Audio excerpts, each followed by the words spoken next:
నార్కల్ జిల్లా జనరల్ ఆసుపత్రిలోని వైద్యులు పేద రోగులకు వైద్యం అందించడంలో తీవ్ర నిర్లక్ష్యం వహిస్తున్నారని, వారిపై అధికారులు తరచూ పట్టించుకోకపోవడంతో ఎమర్జెన్సీ ఐసీయూ వార్డులోని తమ స్మార్ట్ ఫోన్లోని క్యాండీ క్రష్ గేమ్లను ఆడుతూ కాలక్షేపం గడపడం జరిగింది. శనివారం రాత్రి సుమారు 8:40 ప్రాంతంలో ఆయా గ్రామాల నుండి పెద్ద ఎత్తున రోగులు వైద్యం కోసం వచ్చినప్పటికీ 2 మహిళా వైద్యులు వైద్యం అందిస్తున్నారు.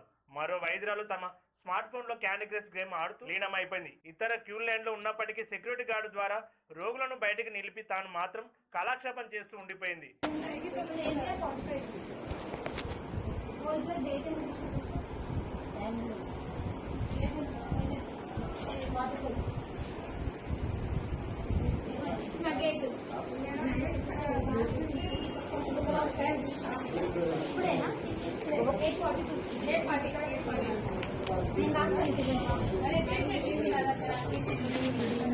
నైట్ డ్యూటీయా ఇక్కడ